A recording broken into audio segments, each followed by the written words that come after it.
ってます平野。危ない。さあこれはダウンを完全に取りました。レフェリーのルディ。 19 de mayo de 1991, un joven mexicano de apenas 47 kilos aterriza en el aeropuerto de Tokio. Lleva 7 meses como campeón mundial, pero nadie en Japón lo respeta. Las casas de apuestas ofrecen odds escandalosos en su contra. Los promotores japoneses sonríen con confianza. Han preparado el escenario perfecto: un gimnasio repleto de fanáticos nacionalistas, un referee local y un guerrero zurdo que ha entrenado específicamente para explotar las supuestas debilidades del mexicano. Ricardo Finito López camina solo por los pasillos del hotel, sin su entrenador fallecido, enfrentando demandas millonarias de su propia familia y con el peso de un país entero sobre sus hombros de pluma. Los japoneses no lo saben todavía, pero están a punto de presenciar algo que jamás olvidarán. Quédate hasta el final de esta historia, porque lo que sucedió en el octavo round dentro del gimnasio Kusanagi de Shizuoka cambió para siempre la forma en que Japón ve el boxeo mexicano. Esta no es solo la historia de una pelea, es la historia de cómo un hombre destruyó el orgullo de toda una nación con sus puños y de la trampa perfecta que se volvió contra quienes la tendieron. Para entender la magnitud de lo que estaba en juego aquella noche de mayo, hay que retroceder 7 meses en el tiempo. Octubre de 1990. Ricardo López había conquistado el campeonato mundial de peso mínimo del Consejo Mundial de Boxeo en ese mismo país, en Tokio, derrotando por nocaut técnico en el quinto round al campeón japonés Hideyuki Ohashi. Fue una victoria dulce, pero también dolorosa. El boxeo japonés quedó herido en su orgullo. Los medios nipones hablaron de revancha, de redención, de lavar la afrenta. Pero López regresó a México convertido en héroe, con un cinturón que brillaba tanto como su futuro prometedor. Tenía apenas 24 años, un récord perfecto de 27 victorias sin derrotas y 20 knockouts que demostraban que su poder era tan letal como su técnica era refinada. Sin embargo, la gloria tiene un precio amargo. Semanas después de su coronación, la tragedia golpeó su vida como un gancho al hígado que quita el aire. Julio "El Puño" Hernández, su entrenador, su mentor, su figura paterna en el ring, falleció. La muerte dejó a López devastado emocionalmente y perdido profesionalmente. Julio había sido quien pulió su talento en bruto, quien le enseñó que el boxeo no es solo pegar fuerte, sino pegar inteligente, quien le mostró que la defensa es tan importante como el ataque, quien le inculcó la disciplina férrea que lo había llevado a la cima. Ahora, ese maestro ya no estaba. Los problemas no terminaron ahí. Enrique Hernández, hijo del fallecido entrenador, inició una demanda legal contra López por 250 millones de pesos. Alegaba derechos sobre la carrera del boxeador, contratos incumplidos, promesas rotas. Los abogados se paseaban por la vida de Ricardo como buitres sobre un campo de batalla. El campeón del mundo se encontraba peleando batallas fuera del ring que amenazaban con destruir todo lo que había construido dentro de él. Y entonces llegó la llamada de Japón. Los promotores nipones querían la revancha del boxeo mexicano. Querían lavar la humillación de octubre, pero no podían esperar a preparar un rival de verdadera categoría mundial. Necesitaban un evento rápido, mediático, que devolviera la confianza a sus fanáticos. Así que diseñaron el plan perfecto: una defensa opcional del título, no obligatoria, contra un boxeador local que pudiera vender boletos pero que no representará un peligro real. Kimio Hirano era el elegido, un zurdo de 26 años, nacido y criado en Tokio, con un récord modesto de 9 victorias, 3 derrotas y 3 empates. Solo había conseguido un knockout en toda su carrera. En papel, era un sacrificio, pero los promotores japoneses sabían cómo vender la narrativa. El guerrero local, rápido y esquivo, el estilo zurdo que supuestamente complicaría a López, la oportunidad de oro para un peleador que toda su vida había soñado con ser campeón mundial. Las apuestas en Japón alcanzaron cifras estratosféricas. Las casas ofrecían odds tentadores para quienes apostaran por Hirano. Miles de fanáticos pusieron su dinero en su compatriota. Después de todo, la pelea sería en su territorio, con su gente, con su ambiente. López estaría solo, a miles de kilómetros de casa, sin su entrenador, sin su equipo habitual, enfrentando el duelo más importante de su joven reinado en las condiciones más adversas posibles. El gimnasio Kusanagi en Shizuoka fue el escenario elegido, un venue íntimo, con capacidad para pocos miles de personas, pero cada asiento vendido semanas antes del evento. La tensión se podía cortar con un cuchillo. Los medios japoneses alimentaban el fuego del nacionalismo. Hirano aparecía en programas de televisión, recibía el apoyo de leyendas retiradas del boxeo nipón, entrenaba en público para mostrar su velocidad y su técnica evasiva.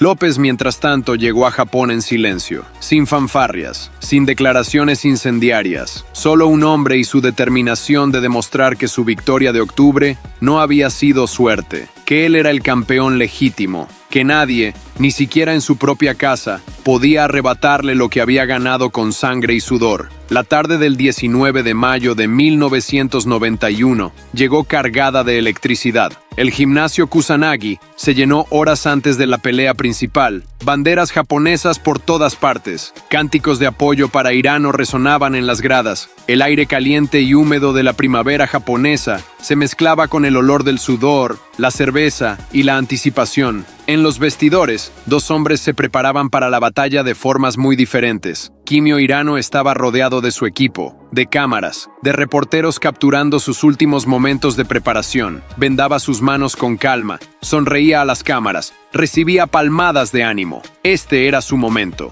su oportunidad de pasar de ser un boxeador ordinario a convertirse en leyenda nacional. Ricardo López, en el otro vestidor, estaba acompañado solo por su nuevo equipo improvisado. Raúl Valdés, un ex campeón mexicano de divisiones pequeñas, había aceptado estar en su esquina, pero no era lo mismo. López vendaba sus manos en silencio, con la mirada fija en la pared. Pensaba en Julio. Pensaba en los problemas legales que lo esperaban en casa. Pensaba en todos los que apostaron contra él. Y entonces, algo se encendió en su interior. Una llama que convertiría esa noche en histórica. Las peleas preliminares transcurrieron entre gritos y aplausos. El público japonés estaba efusivo, confiado, sediento de ver a su héroe local conquistar la gloria máxima. Finalmente, llegó el momento. Las luces del gimnasio se atenuaron. El anunciador japonés tomó el micrófono y su voz retumbó en las paredes. Primero salió Kimio Hirano. La ovación fue ensordecedora. Vestido con pantalón oscuro y brillante, subió al ring haciendo reverencias al público,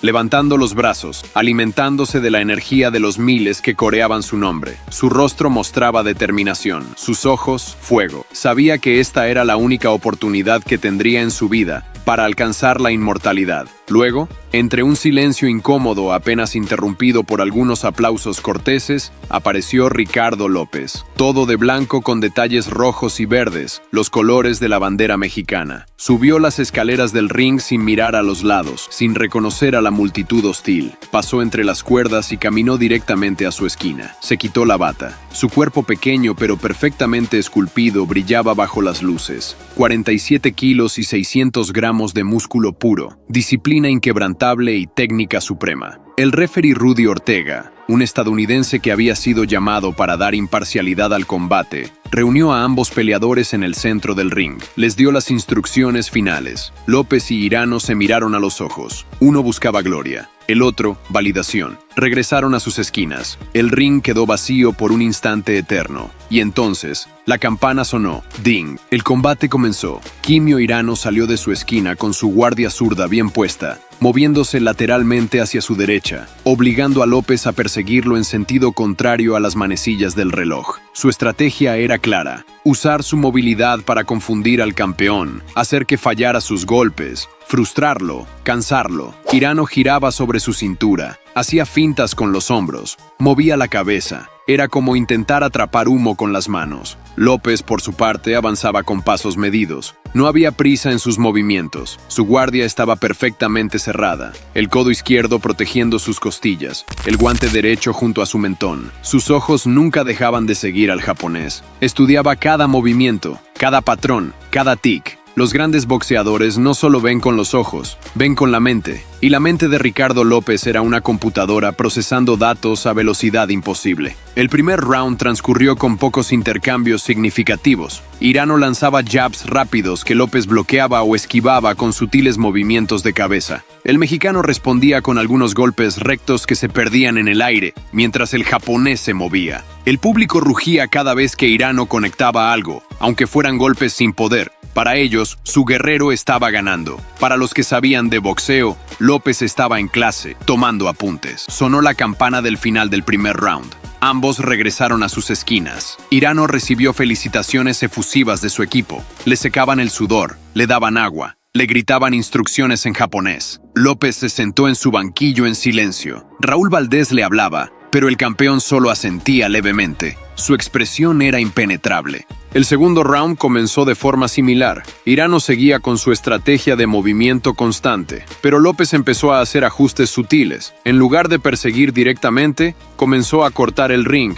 a ocupar espacios estratégicos que limitaban las rutas de escape del japonés. Es una de las artes más difíciles del boxeo. No es suficiente ser rápido, hay que ser inteligente en cómo usar esa velocidad. A mitad del round, López lanzó su primera derecha con verdadera intención. El golpe atravesó el espacio como un relámpago y rozó la mandíbula de Hirano. No fue un impacto completo, pero fue suficiente para que el japonés sintiera el poder que se escondía en esos puños pequeños. El público hizo un sonido colectivo de preocupación. Hirano retrocedió rápidamente, recuperó su compostura, siguió moviéndose. López comenzó a utilizar su jab con más frecuencia, pequeños golpes rectos con la izquierda que no buscaban hacer daño, sino medir la distancia. Cada jab era una pregunta. Cada reacción de Hirano era una respuesta. Y López estaba recolectando todas esas respuestas para usarlas después. El tercer round mostró más de lo mismo, pero con una diferencia crucial.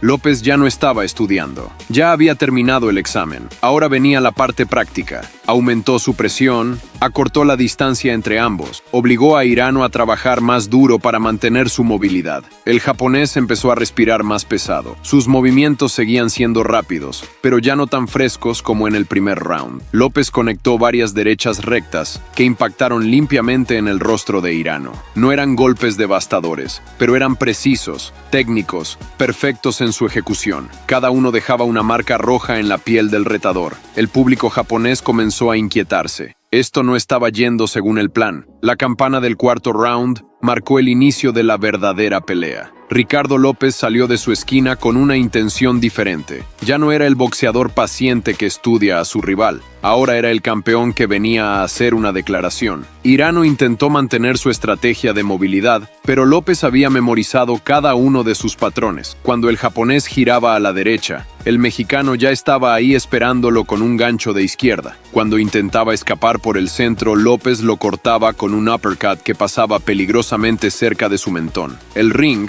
que al principio parecía enorme para Hirano, ahora se sentía del tamaño de una caja de zapatos. A mitad del round, López desató su primera combinación devastadora. Jab con la izquierda para abrir la guardia, derecha recta al rostro, gancho de izquierda al cuerpo que se hundió en las costillas de Hirano, haciendo que el japonés exhalara audiblemente, y finalmente un uppercut de derecha que conectó en pleno mentón. La cabeza de Hirano se sacudió hacia atrás, sus piernas temblaron por un instante, el público enmudeció. Hirano, mostrando el coraje que caracteriza a los guerreros japoneses, no retrocedió. Intentó responder con una combinación propia, pero sus golpes carecían del poder necesario para hacer retroceder a López. El mexicano los bloqueó con facilidad y respondió con otra ráfaga de golpes. Derecha, izquierda, derecha otra vez. Cada impacto resonaba en el gimnasio como tambores de guerra. Para el final del cuarto round, el rostro de Kimio Hirano ya mostraba los primeros signos del castigo. Su labio superior estaba hinchado.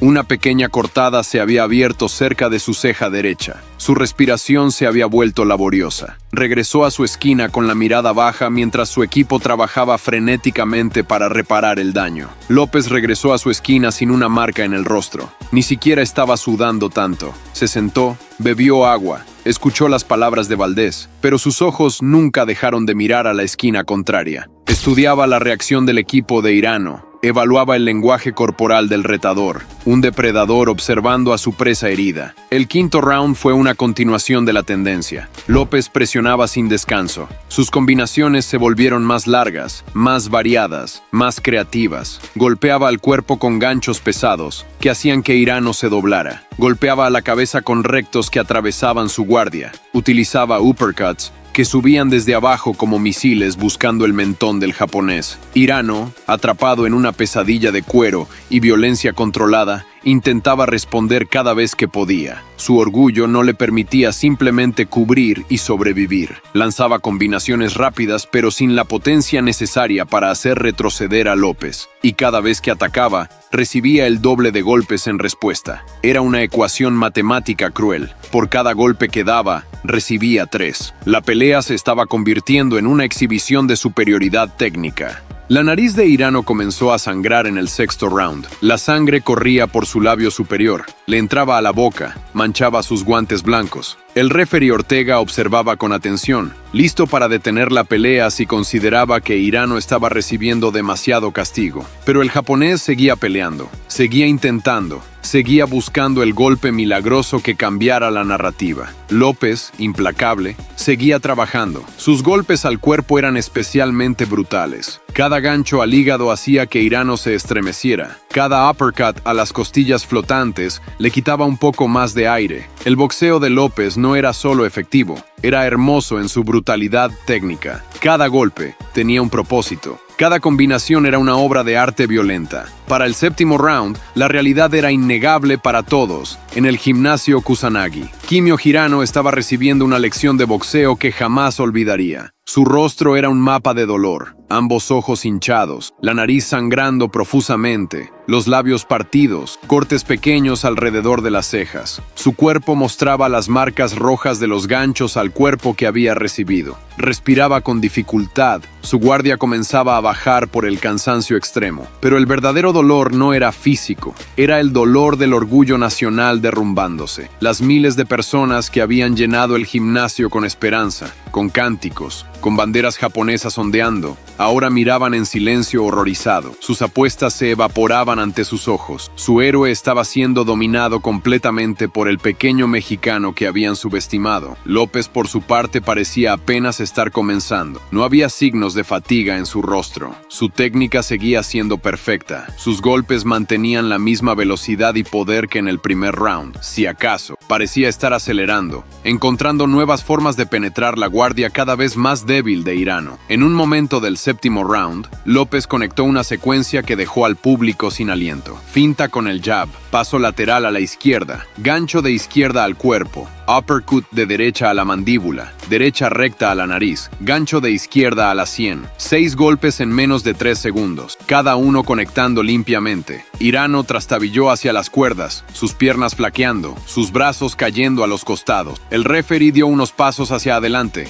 listo para intervenir, pero Hirano, con un acto de voluntad pura, se alejó de las cuerdas y levantó su guardia nuevamente. El público japonés, a pesar de ver a su guerrero siendo dominado, estalló en aplausos. No aplaudían la victoria, aplaudían el coraje, el espíritu del bushido, del guerrero que prefiere morir de pie que vivir de rodillas. López respetó ese coraje, no terminando la pelea ahí. Podría haberlo hecho, podría haber desatado una ráfaga final y conseguido el knockout, pero algo en su interior, quizás el recuerdo de su maestro fallecido, quizás su propia educación en el noble arte, le hizo retroceder un paso. Le dio a Hirano un momento para respirar, para recuperarse, para terminar el round con dignidad. Cuando sonó la campana del final del séptimo round, Kimio Hirano caminó a su esquina con pasos temblorosos pero con la cabeza en alto. Su equipo lo recibió con miradas de preocupación. Le limpiaban la sangre, le ponían hielo en las hinchazones, le hablaban rápidamente en japonés. Pero todos sabían la verdad, solo era cuestión de tiempo. En la esquina contraria, López se sentó tranquilamente, bebió agua, respiró profundamente, escuchó las palabras finales de Valdés. Sabía que el siguiente round sería el último. Podía verlo en los ojos de Hirano, en el lenguaje corporal derrotado de su equipo rival, en el silencio sepulcral del público. La pelea estaba decidida, solo faltaba el punto final. La campana del octavo round sonó con un tono que parecía más fúnebre que emocionante. Kimio Hirano se levantó de su banquillo con esfuerzo visible. Sus piernas temblaban ligeramente. Su respiración era trabajosa, entrecortada, pero en sus ojos todavía había fuego. El fuego del guerrero que sabe que está derrotado pero que se niega a rendirse. Salió al centro del ring dispuesto a dar hasta la última gota de su ser. Ricardo López se levantó de su esquina con la calma de quien conoce el final de una historia antes de que termine. No había arrogancia en su rostro, solo determinación profesional. Este era su trabajo, defender su título. Los primeros segundos del round fueron engañosos. Hirano, quizás alimentado por una última reserva de adrenalina, salió atacando. Lanzó una combinación rápida de jab-derecha-jab que sorprendió momentáneamente a López. Los golpes no tenían poder real detrás, pero conectaron. El público japonés, desesperado por cualquier signo de esperanza, rugió con aprobación. Pero López no retrocedió. Absorbió los golpes con su guardia, dio un paso hacia adelante en lugar de hacia atrás, y respondió con una violencia controlada que puso fin a cualquier ilusión de remontada. Derecha recta que atravesó la guardia de Hirano e impactó en su nariz ya rota, haciendo que explotara en un nuevo chorro de sangre. Gancho de izquierda al cuerpo que se hundió profundamente en el hígado del japonés. Uppercut de derecha que conectó en pleno mentón y sacudió la cabeza de Hirano hacia atrás con fuerza brutal. Hirano retrocedió tambaleándose. Sus piernas ya no respondían correctamente. Su guardia cayó completamente. Estaba indefenso. López avanzó, no con crueldad, sino con propósito profesional. Era el momento de terminar lo que había comenzado 8 rounds atrás. La combinación final fue una sinfonía de precisión técnica. Jab con la izquierda para mantener la distancia, derecha recta a la mandíbula, gancho de izquierda al cuerpo, uppercut de derecha que viajó desde abajo hacia arriba, conectando perfectamente bajo el mentón de Hirano, gancho de izquierda a la sien, derecha recta final al rostro. Kimio Hirano se desplomó. Sus piernas se doblaron bajo su peso. Cayó primero de rodillas, luego hacia adelante, alcanzando a poner sus manos en la lona para evitar caer completamente de cara. Su cabeza colgaba baja. Sangre goteaba de su nariz y boca formando pequeños charcos rojos en el canvas blanco. El referee Rudy Ortega no necesitó contar. Corrió hacia Hirano, hizo la señal de detención de combate con sus brazos en forma de cruz y empujó suavemente a López hacia el lado opuesto del ring. La pelea había terminado. Knockout técnico en el 8º round. Ricardo Finito López había defendido exitosamente su campeonato mundial. El gimnasio Kusanagi quedó sumido en un silencio absoluto. Miles de personas procesaban lo que acababan de presenciar, sus apuestas perdidas, su héroe derrotado. El pequeño mexicano de 47 kilos había venido a su casa, en su territorio, con todas las desventajas posibles, y les había dado una lección que jamás olvidarían. López no celebró de forma exagerada. Levantó sus brazos brevemente, hizo una reverencia respetuosa hacia los 4 lados del ring, y se acercó a la esquina donde el equipo médico atendía a Hirano. Puso su mano en el hombro del japonés caído en un gesto de respeto entre guerreros. Hirano, todavía aturdido, levantó la mirada y asintió levemente. Esa noche del 19 de mayo de 1991, Ricardo López no solo defendió su título, escribió el primer capítulo de una leyenda que se extendería por una década. Esta era apenas su primera defensa del campeonato de peso mínimo. Vendrían 20 defensas más de ese título. Eventualmente subiría de división y conquistaría el campeonato de peso mosca junior. Terminaría su carrera con un récord de 51 victorias, 0 derrotas y un solo empate. Se retiraría como uno de los pocos boxeadores en la historia en nunca haber perdido una pelea profesional. Kimio Hirano pasó a la historia con una distinción única. Fue el primer hombre en intentar detener la máquina imparable que era Ricardo López. Fracasó, como fracasarían todos los demás que lo intentaron después. Pero su coraje esa noche, su negativa a rendirse incluso cuando estaba claramente derrotado, su determinación de pelear hasta que su cuerpo ya no pudo más, le ganaron el respeto eterno del mundo del boxeo. Continuó su carrera, peleó 28 combates en total antes de retirarse, pero nunca olvidó la noche en que compartió el ring con la grandeza. Los promotores japoneses aprendieron una lección valiosa. Nunca subestimes al corazón mexicano. Las casas de apuestas pagaron millones en pérdidas. Los fanáticos que llenaron el gimnasio Kusanagi esa noche regresaron a sus casas en silencio, pero llevaban consigo el recuerdo de haber presenciado a un verdadero maestro en acción. Y Ricardo López tomó un vuelo de regreso a México como el campeón indiscutible, el hombre que había silenciado a toda una nación con la pura belleza violenta de su boxeo perfecto. Chicos, necesitamos que te unas al equipo para llegar al KO de los 100,000. Cada suscriptor es un golpe hacia la victoria. Dale a suscribir y activa la campanita. Muchas gracias.